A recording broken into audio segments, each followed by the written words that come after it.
વલસાડથી વધુ એક સમાચાર સામે આવી રહ્યા છે, જ્યાં કપરાડાની એક શાળામાં શિક્ષણ વિભાગની તપાસ હાથ ધરવામાં આવી। કપરાડાની એક શાળામાં શિક્ષણ વિભાગ દ્વારા તપાસ કરવામાં આવી, ત્યારે ઓઝર ગામની સિયોન એજ્યુકેશન ટ્રસ્ટ સ્કૂલમાં તપાસ કરાઈ। કોઈ પણ જાતની પરવાનગી વિના ચાલતો અભ્યાસક્રમ હતો। શાળામાં ધોરણ 9 અને 10 નો અભ્યાસક્રમ ચલાવાઈ રહ્યો હતો। સમાચાર વલસાડથી સામે આવી રહ્યા છે, જ્યાં શાળાને ધોરણ 1 થી 8 સુધીના અભ્યાસક્રમની પરવાનગી હતી। તપાસ દરમિયાન નિયમ વિરુદ્ધ વર્ગો ચાલતા હોવાનું સામે આવ્યું છે।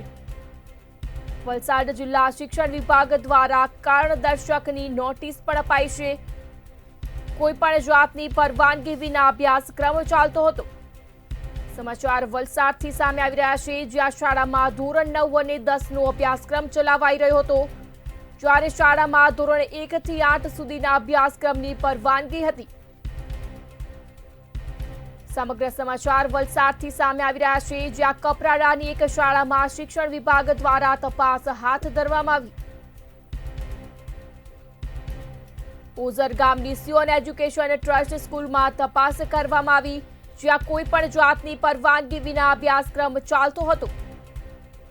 શાળામાં ધોરણ 9 અને 10 નો અભ્યાસક્રમ ચલાવાઈ રહ્યો હતો, જ્યારે શાળામાં ધોરણ 1 થી 8 ના જ અભ્યાસક્રમની પરવાનગી હતી।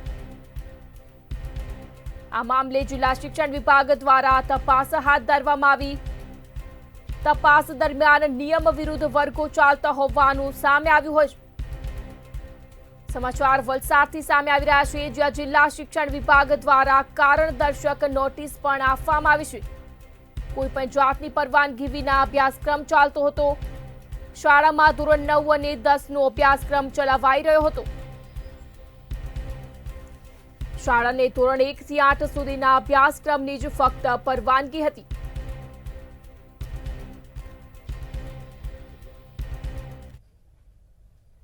વલસાડ જિલ્લામાં અલગ અલગ વિસ્તારમાં ચેકિંગ થતું હોય કે શાળાઓ એમની માન્યતા પ્રમાણે ચાલે છે કે કેમ અને નિયમ અનુસાર ચાલે છે કે કેમ।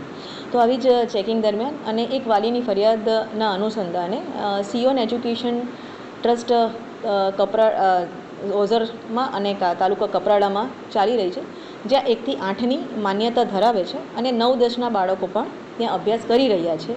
તો આ પ્રાથમિક તપાસમાં એવું ધ્યાનમાં આવ્યું હતું કે 9-10ના બાળકો ત્યાં 20 જેટલા વિદ્યાર્થીઓ અમને મળ્યા, એટલે આ તબક્કે અમે એક કારણદર્શક નોટિસ જે તે સંસ્થાને આપી અને સંસ્થાએ એના પ્રત્યુત્તરમાં એવું દર્શાવવામાં આવ્યું છે કે ભાઈ અત્યારે અમે તો ત્યાં હોસ્ટેલમાં બાળકોને પ્રવેશ આપ્યો છે અને હોસ્ટેલમાં પ્રવેશ આપીને બાળકોને 9-10ના અભ્યાસ માટેના ટ્યુશન કરાવી રહ્યા છે।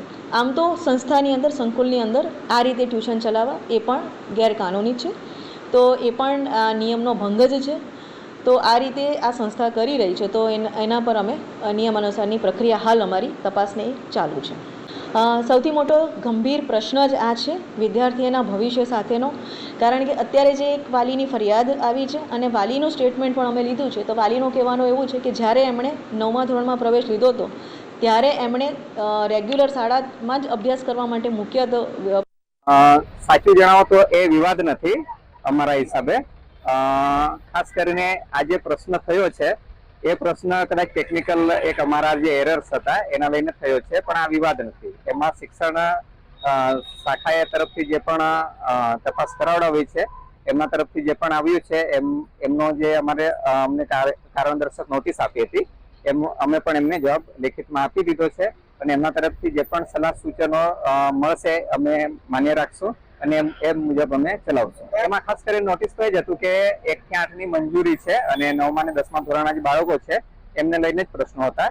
તો એમાં વધુમાં મારે એમ જણાવવાનું છે કે 9મા ધોરણના જે બાળકો છે એ અમારે ત્યાં હોસ્ટેલમાં રહે છે, એટલે આદિવાસી અમારા વિસ્તારની અંદર અંતરિયાળ ગામના જે બાળકો છે, જે લોકો ઇંગ્લિશ મીડિયમ સ્કૂલ માટે પહોંચી નથી શકતા, જે લોકોને આશ્રમની જરૂર પડતી હોય હોસ્ટેલની, એટલા માટે